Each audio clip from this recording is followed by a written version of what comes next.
কোরআন দিয়ে যারা কথা বলে এরা সত্য কথা বলবে। সুতরাং কোরআনের কথা বাদ দিয়ে আজ যারা কথা বলবে এদের কথার ভেতরে ভেজাল থাকার সম্ভাবনা আছে। এই কথাটা যদি আমরা মনে প্রাণে বিশ্বাস করে ৯৬% মুসলমানের এই দেশে প্র্যাকটিক্যাল লাইফে দেখাতে পারতাম, ৫০ বছরে মিথ্যা কথা বলে কেউ টিকে থাকতে পারত না। কথা বলা যাবে না ভাই।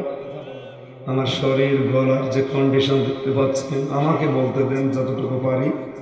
কথা বলবেন না, কষ্ট হলেও কথা বলবেন।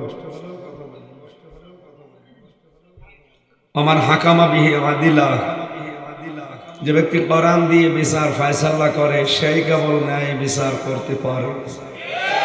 কোরআনের বাইরে যত বিচার দুনিয়ায় আছে সব অবিচারে ভরা। বাংলাদেশে কোর্ট কাছারি আদালতে কোরআনের বিচার আছে? হাদিস দ্বারা প্রমাণ হয় এই দেশে ন্যায় বিচার নেই। যতই গলাবাজি করেন আমরা। সুতরাং ন্যায় বিচার প্রতিষ্ঠা করতে হলে কোরআন লাগবে। আমান দাগা, যে ব্যক্তি ডাক দেবে কোরআন দিয়ে, ফাকাদ হুদিয়া ইলা সিরাতিল মুস্তাকিম, আল্লাহ তাকে হেদায়েতের উপরে রাখবে। আর যারা সাড়া দেবে তাদেরকে সিরাতে মুস্তাকিম আল্লাহ নসিব করে দেবে। সুতরাং আমার দায়িত্ব হচ্ছে কোরআন দিয়ে সঠিকভাবে ডাক দেওয়া, আর আপনাদের দায়িত্ব কোরআনের ডাকে সাড়া দেওয়া। আমার দায়িত্ব, আমার যতটুকু আয়ত্ত আছে আমি পালন করব। আপনাদের দায়িত্বটা আপনাদের পালন করার তৌফিক আল্লাহর কাছে কামনা করছি, আল্লাহ যেন দান করেন। আল্লাহ রাব্বুল আলামিন বলেন, ওয়ানজালনা ইলাইকা যিকরা লিতুবাইয়িনা লিন-নাসি মা নুযিলা ইলাইহিম ওয়া লাআল্লাহুম ইয়াতাফাক্কারুন।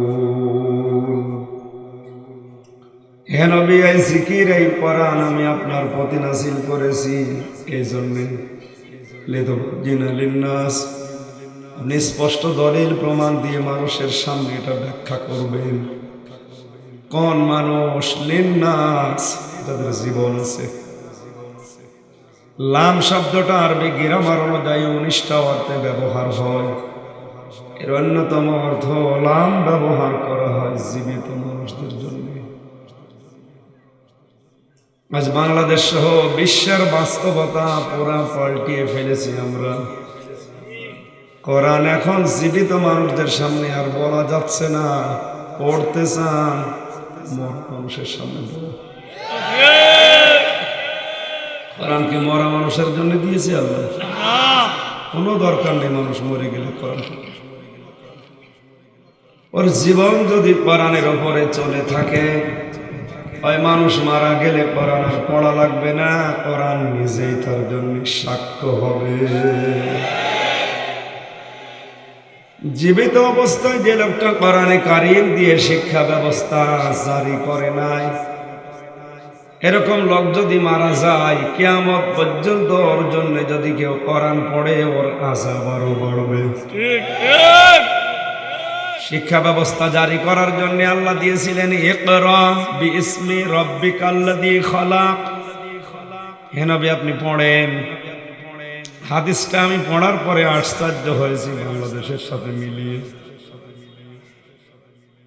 জিবরাইল ফেরেশতা এসে যখন বললেন আপনি পড়েন, নবীজি কিন্তু প্রথমবার পড়েন নাই। তিনি বলেছিলেন মানা পাহাড়ি আমি পড়তে পারি না। একবার, দুইবার, তিনবার বলার পরে যখন চাপ দিয়ে ধরলেন, নবীজি এবার বললেন আমি কি পড়ব। খেয়াল করে হযরত জিবরাইল এবার প্রথম নম্বরে আয়াত পড়লেন, ইকরা বিইসমি রাব্বিকাল্লাযী খালাক। হে নবী, আপনি পড়বেন আপনার রবের নামে। কার নামে? রবের নামে। নবীজি বলেন আমি তো এইটা শোনার জন্য এতক্ষণ ছিলাম। তুমি যদি প্রথমে আমাকে বলতে যে রবের নামে পড়া লাগবে, যিনি আমাকে বানিয়েছে, তাহলে এতক্ষণ পর্যন্ত আমি ওয়েট করতাম না। আমি তো জানি না যে কার নামে পড়া লাগবে, কি পড়া লাগবে। যখনই বলেছে বিসমি রব্বিকা আল্লাযী খালাক, ওই রবের নামে যিনি আপনাকে বানিয়েছে। বিশ্বনবী মুহাম্মদ রাসূলুল্লাহ 5টা আয়াত জিবরাইলের সাথে এবার পড়েছিলেন। এই আয়াত দ্বারা প্রমাণ হয় আল্লাহর বান্দারা যদি পড়াশোনা শুরু করতে চায়, আল্লাহ ছাড়া কারো নামে পড়বে না। অথচ আমাদের সিলেবাসে বইয়ের ভেতরে দেখা যায় ইসলাম শিক্ষাতেও দুর্গার ছবি। আমি কি পড়ব? এই জন্য কোরআনে কারিমের শিক্ষা ব্যবস্থা মুসলমান দাবি করার পরেও যারা 96% এই মুসলমানের দেশে জারি করেন না, আপনি মরে গেলে কোরআন শরীফ হামজানা ওরা ট্যাকের হাট বাঁশি বসে পড়লেও কাজ হবে না। কারণ কোরআন শোনানোর জন্য আল্লাহ দায়িত্ব দিয়েছিলেন মরা মানুষকে, না জীবিত? এই জীবিত মানুষদের সামনে আমার দায়িত্ব কোরআন ব্যাখ্যা করা, আর যারা জীবিত আছে তাদের দায়িত্ব ওয়ালাআল্লাহুম ইয়াতাফাক্কারুন, ওরা যেন এই কথাগুলো নিয়ে বাড়ি যেয়ে চিন্তা ভাবনা করে। আজকে আমার আলোচনার বিষয় হচ্ছে আমাদের জাতির পিতা ইব্রাহিম আলাইহিস সালামের জীবনের 50টা পরীক্ষা। আমি শেষ করবো ইনশাআল্লাহ। যেভাবে হোক, গলা যদি সাপোর্ট করে, শরীর ঠিক আছে, অসুবিধা নেই, গলাটা একটু ঝামেলা হচ্ছে, সাপোর্ট করলে আমি আমাদের জাতির পিতার জীবনের 50টা পরীক্ষা আমরা সন্তান হিসাবে ওই পরীক্ষা দিতে চাই ইনশাআল্লাহ। পরীক্ষায় যদি না থাকে জীবনে উপরে ওঠা যাবে না। ক্লাস 3 থেকে পরে উঠতে হলে কি দেওয়া লাগে? পরীক্ষা। সিলেবাস গুলো এখন এমন ভাবে সাজানো হচ্ছে ডিম ভাজা।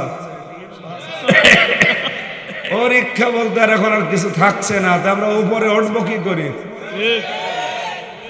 জাতিকে মেরুদণ্ডহীন করার যে গভীর ষড়যন্ত্র কিছু রাম বাম আর নাস্তিকরা হাতে নিয়েছে, কোরআন আমার সামনে, মুসলমানদের সামনে বলছি এটা সফল হবে না। থেমে যান, যারা এই ভেজাল কাজে আছেন থেমে যান, পারবেন না। এমনি আমরা জাতে মাতাল হলো কিন্তু তাহলে ঠিক আছে।